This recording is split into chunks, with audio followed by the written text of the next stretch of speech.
Às vezes nós, diante de grandes desafios,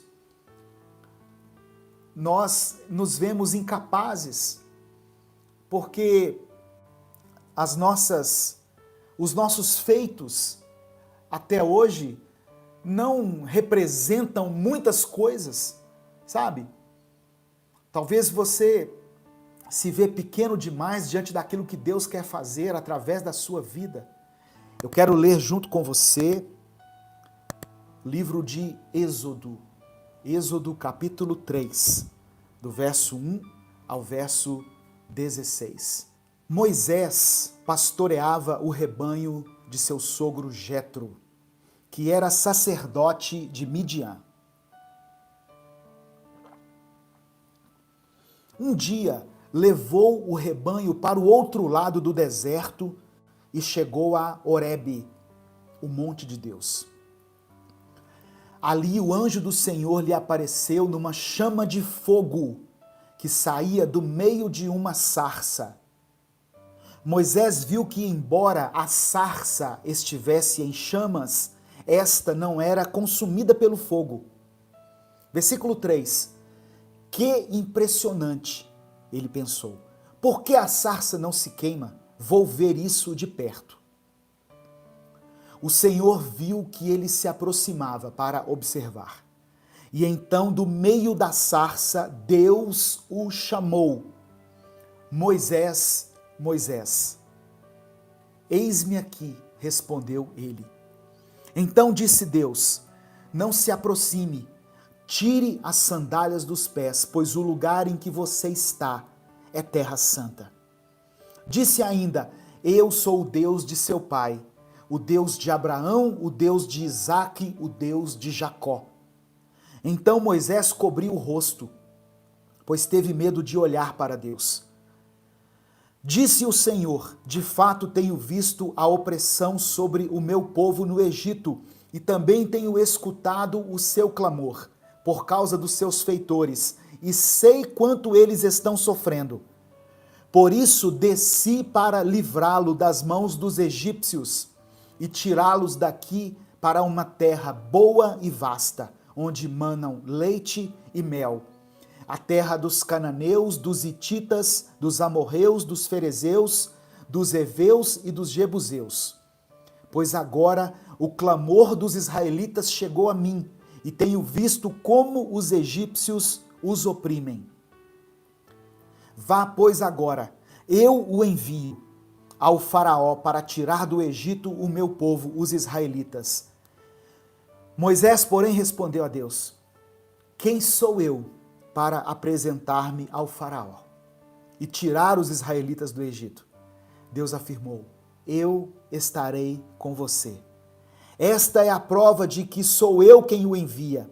Quando você tirar o povo do Egito, vocês prestarão culto a Deus neste monte. Moisés perguntou, quando eu chegar diante dos israelitas e lhes disser, o Deus dos seus antepassados me enviou a vocês, e eles me perguntarem, qual é o nome dele? Que lhes direi? Disse Deus a Moisés, eu sou o que sou. É isso que você dirá aos israelitas, eu sou, me enviou a vocês. Disse também Deus a Moisés, diga aos israelitas, o Senhor, o Deus dos seus antepassados, o Deus de Abraão, o Deus de Isaque, o Deus de Jacó, enviou-me a vocês. Este é o meu nome para sempre, nome pelo qual serei lembrado de geração em geração.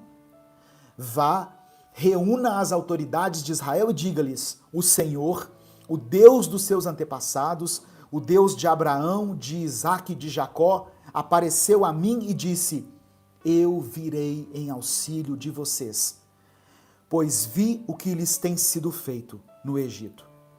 Então, por ser um bom pastor no meio do deserto, onde não há recursos, Deus confia a Moisés o papel de um libertador.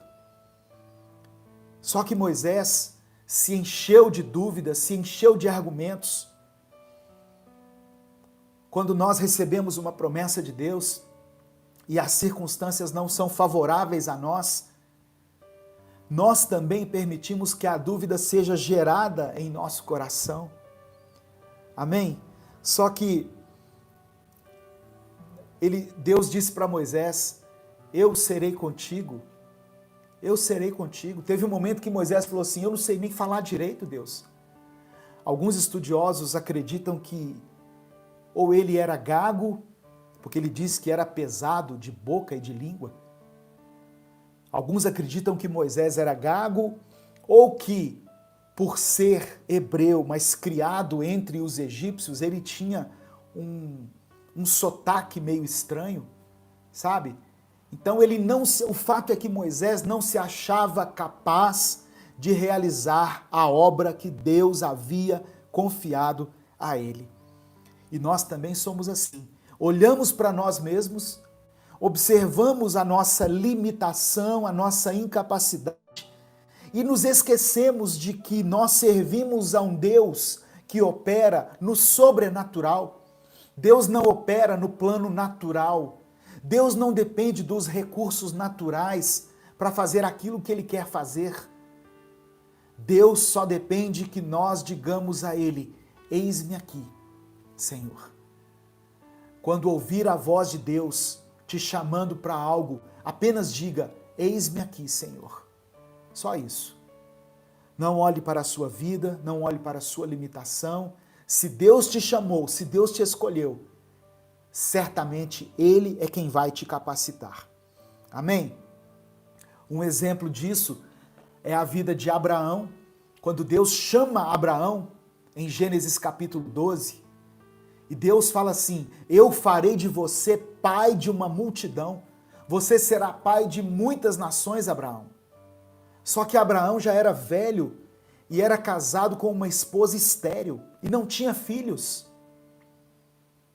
Mas mesmo assim, Abraão, num primeiro momento, acreditou.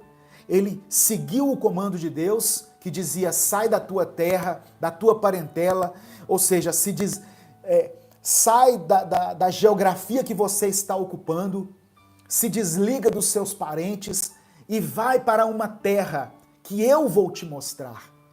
Deus estava propondo um novo tempo na vida de Abraão. Mas para isso, para que Abraão entrasse e assumisse esse desafio, esse propósito, era preciso ter fé.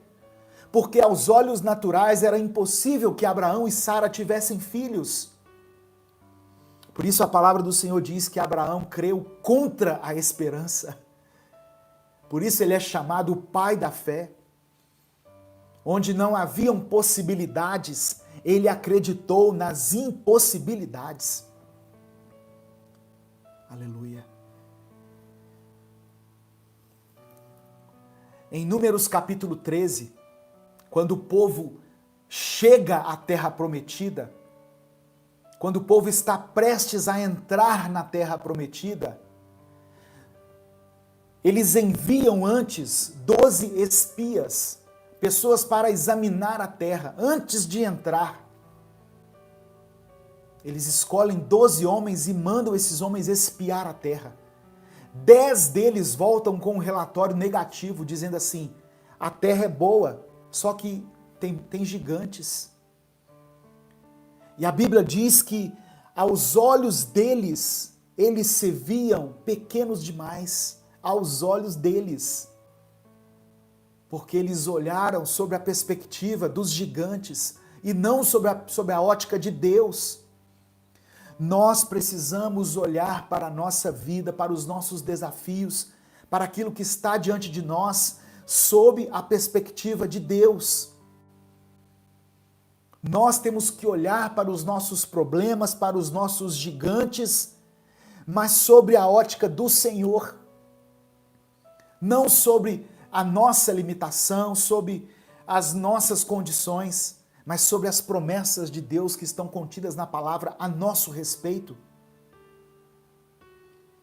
Mas 2 homens entre aqueles 12, 2 homens chamados Josué e Caleb, tiveram uma atitude positiva diante daquele desafio e disseram, olha, realmente lá tem gigantes. Só que esses gigantes, eles poderão ser derrotados por nós. Se Deus quiser, Se Deus nos capacitar, Ele poderá fazer com que nós derrotemos esses gigantes. A nossa atitude, o nosso olhar, a nossa positividade ou a nossa negatividade diante dos problemas, diante dos obstáculos, vai determinar as nossas conquistas. Nós precisamos olhar para a nossa vida como Deus a vê, como Deus nos enxerga, não como o mundo nos enxerga, não como o inimigo nos enxerga, não como as pessoas nos veem, mas como Deus nos vê. Amém?